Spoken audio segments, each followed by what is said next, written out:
diberkati. Hari ini saya dalam suasana yang rileks ingin mereview sebuah buku. Sebuah buku yang cukup menarik ya. Yang menurut saya buku ini adalah buku ringan, tetapi isinya luar biasa dan bisa bermanfaat untuk kita semua. Pertama kali saya melihat buku ini itu saat saya jalan-jalan di Gramedia dan saya melihat quotes di belakangnya itu cukup menarik, kalimat di belakangnya cukup menarik. Dia bilang bahwa ada kalanya kita merencanakan hidup, ada kalanya kita menjalaninya, ada kalanya kita melepaskan, dan mencampur adukan ketiganya adalah sumber frustasi. Bila kita ingin hidup bahagia, rencanakan saat perlu merencanakan, jalani saat perlu menjalani, dan lepaskan saat perlu melepaskan. Jadi dari kalimat di belakang tersebut saya cukup tertarik diri saya untuk ngambil dan beli buku ini ya. Judulnya adalah Mindful Life ya, karangan Darmawan Aji ya, penulis dari buku Life by Design dan Productivity Hack. Buku Productivity Hack-nya juga saya suka ya, karena simple dan sifatnya practicable ya, dapat dipraktekkan langsung. Nah, Sahabat Afgan, buku ini terdiri dari 10 bab ya, 10 bab. Nah, ada bab 1 mengenai berhentilah mengendalikan apa yang tidak dapat Anda kendalikan, sampai dengan bab 10 yaitu menemukan makna dan kebahagiaan sejati. Coba kita bahas sekilas lah mengenai isi buku ini, dan tentunya kalau Anda ingin mengetahui sebenarnya semua isi buku ini, ya tentunya Anda perlu untuk membeli buku ini. Kita mulai dari bab 1. Bab 1 ini berhentilah mengendalikan apa yang tidak dapat Anda kendalikan. Ya.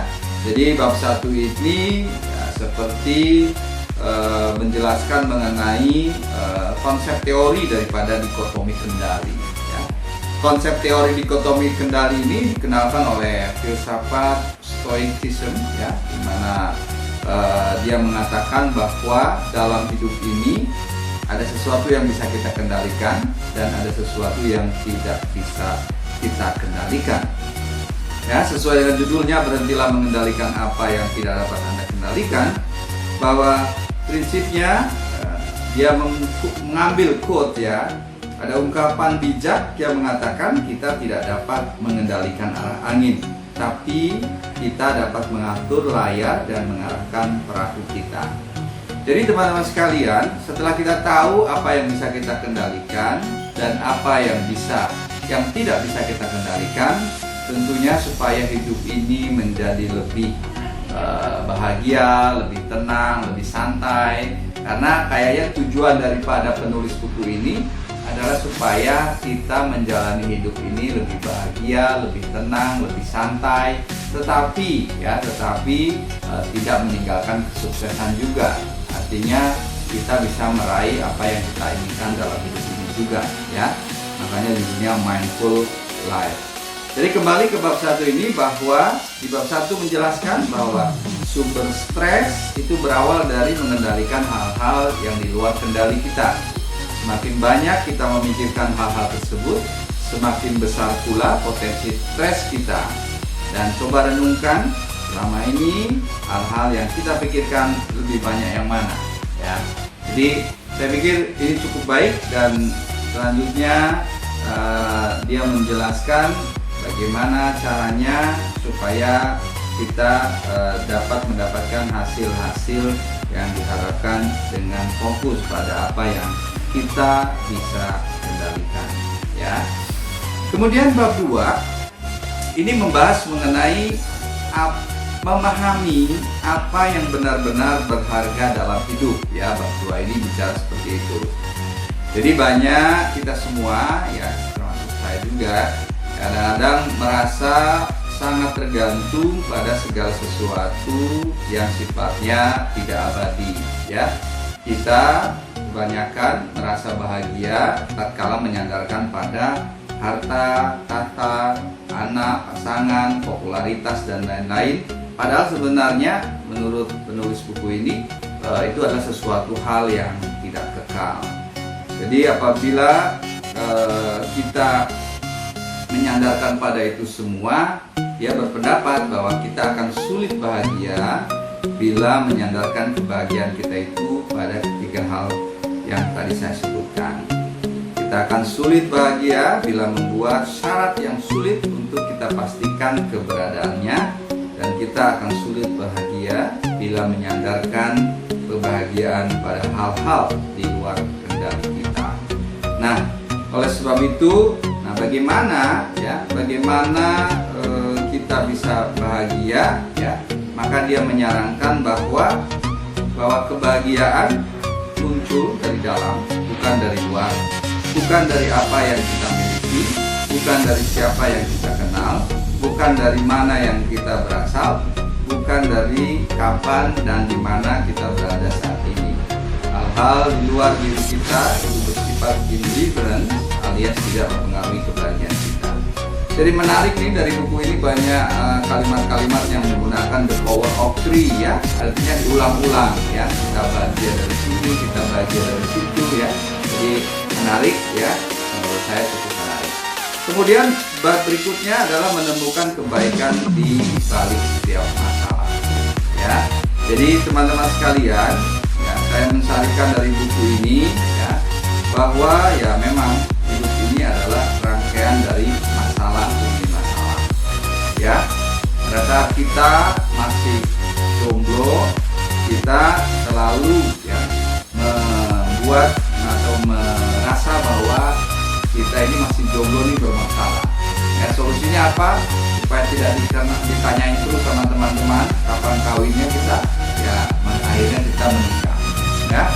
Tetapi setelah menikah, kita, ya, berhubungan dengan orang yang jauh berbeda latar belakang, karakter dan lain sebagainya. Kita harus ada penyesuaian lagi. Jadi ternyata menikah yang awalnya dianggap sebagai solusi itu adalah trigger membuat masalah baru, gitu. Nah, mungkin bagi saya sih ini bukan masalah, ya, tapi ini tantangan baru yang harus kita selesaikan. Nanti setelah menikah kita ditanyain lagi, kok belum punya omongan?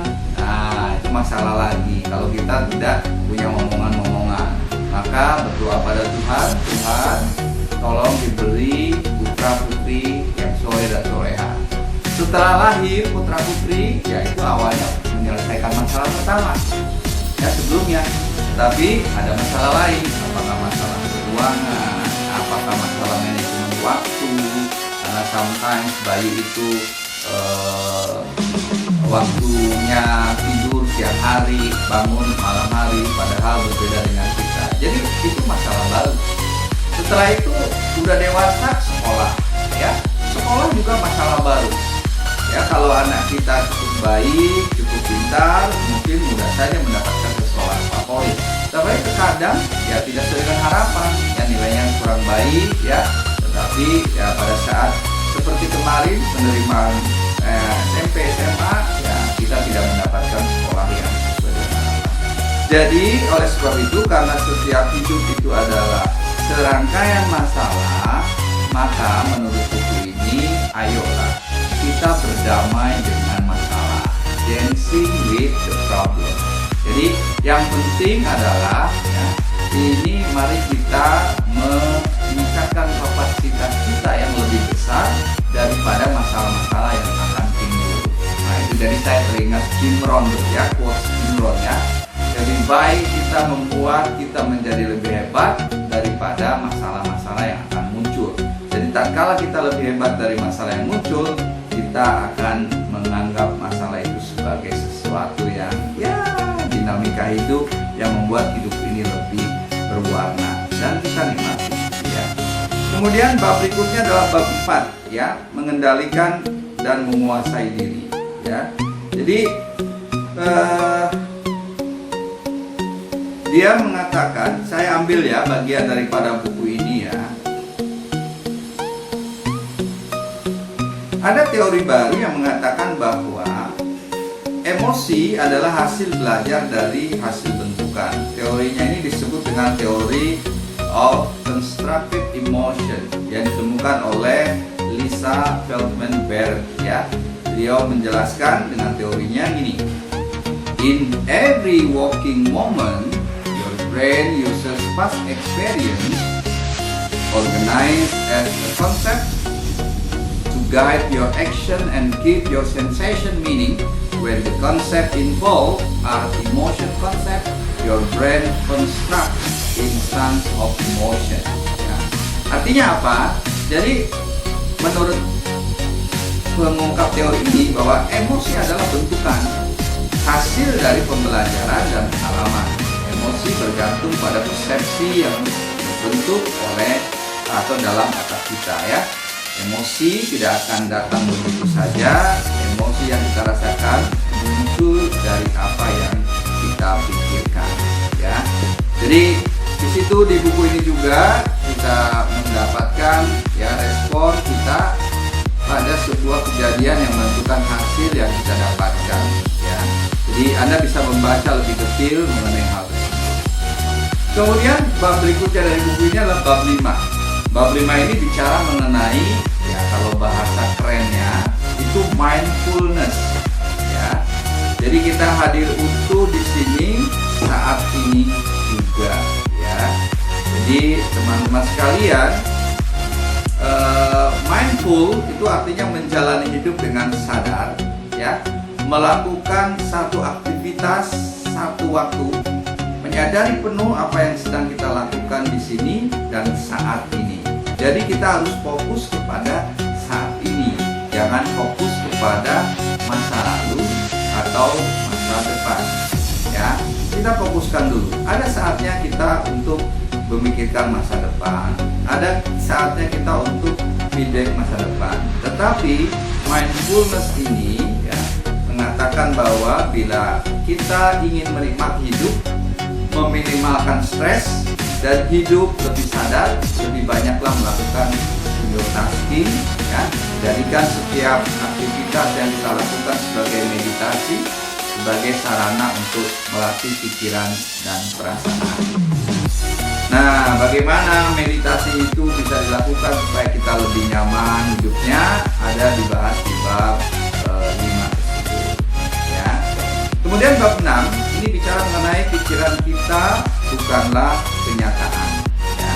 Memang terkadang kita suka memvisualisasikan ya harapan-harapan yang akan terjadi nantinya, sehingga harapannya dengan memvisualisasi tersebut apa yang terjadi akan mendekati apa yang kita bayangkan. Itu yang katanya the law of attraction ya. Nah, di sini ada suatu ungkapan di buku ini bahwa sebuah kaidah menyatakan bahwa pikiran, perasaan dan tubuh itu satu sistem yang saling mempengaruhi.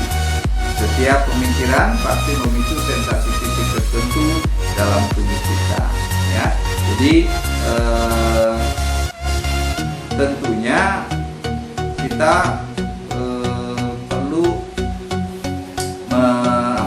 dari bab ini prinsipnya adalah kita tentunya harus memitigasi juga tatkala realisasi yang kita pikirkan itu berbeda dengan apa yang kita harapkan dalam visualisasi. Itu intinya bab 6 ya. Bab 7 ini sesuatu yang menarik, bahwa di sini mengungkapkan adanya kewajiban berpikir negatif. Ini menarik teman-teman, karena selama ini saya juga selalu mengingatkan kepada ya teman-teman atau kawan-kawan yang lain yang sedang down gitu ya. Ayolah kita berpikir positif, ayolah kita bertindak positif ya, ayolah kita berbicara hal-hal yang positif. Tetapi menurut buku ini bab 7, suatu waktu kita perlu juga berpikir negatif. Ya sebenarnya kalau dalam bahasa keren kita adalah ya memitigasi risiko ya, supaya kita juga tidak lalai, kita juga waspada, jangan hanya berpikir positif. Sebagai contoh misalnya, tidak berjalannya berpikir positif ya memang betul juga dalam kondisi-kondisi tertentu.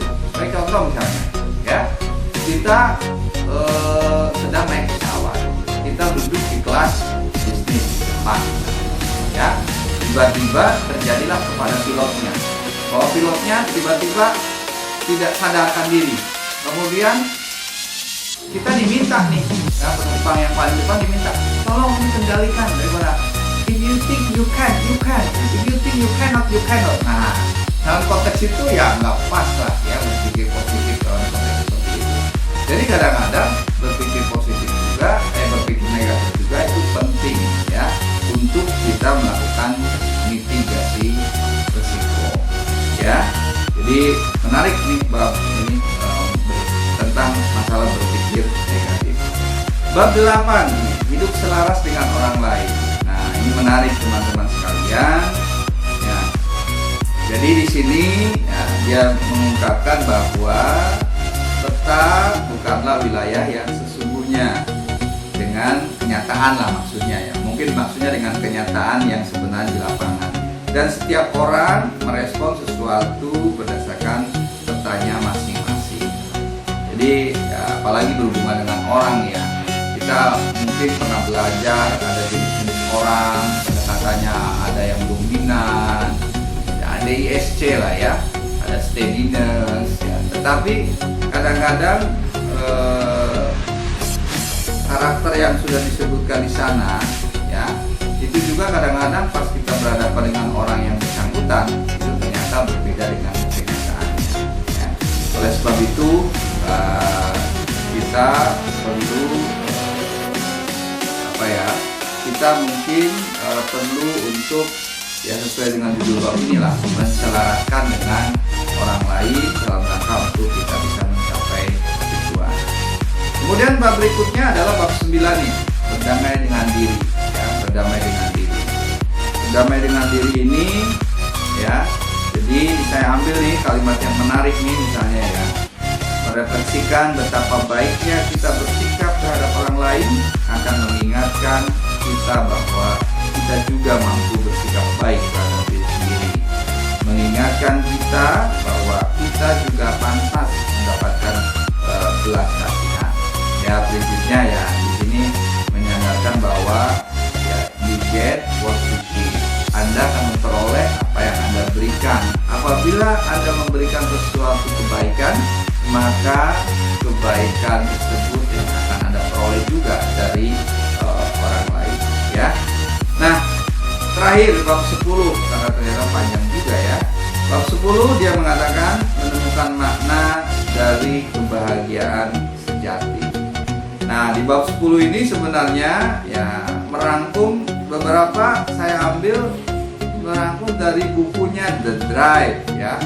Menurut Daniel Pink nih ya, dimana menurut Daniel Pink bahwa ada 3 elemen yang perlu diperhatikan agar kita tidak sekedar termotivasi melakukan sesuatu, tetapi juga bahagia dan melakukannya. Ya, ini elemen pertama adalah otonomi ya. Elemen yang kedua adalah mastery atau penguasaan, dan elemen yang ketiga adalah purpose atau tujuan yang bermakna. Jadi bab terakhir ini berbicara mengenai motivasi ya.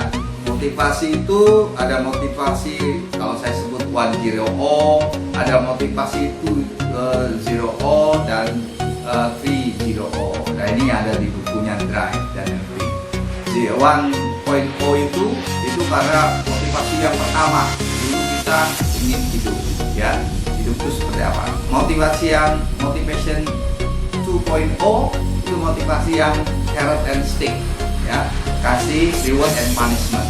Dan motivasi zaman sekarang menghadapi anak-anak milenial itu motivasi 3.0 itu bisa dibaca di buku atau di bab 10 ini ya.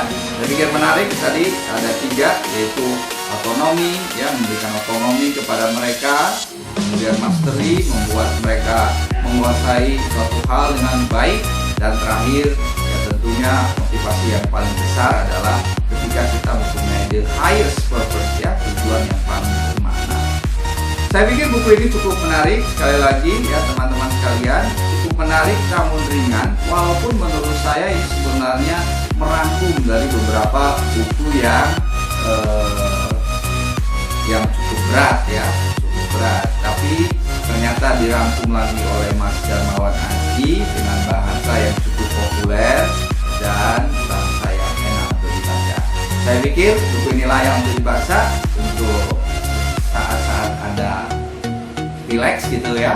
Dan buku ini saya pikir tidak terlalu berat untuk dibaca. Terima kasih banyak teman-teman sekalian, sahabat Afgan. Apabila ini adalah menarik, mohon untuk di like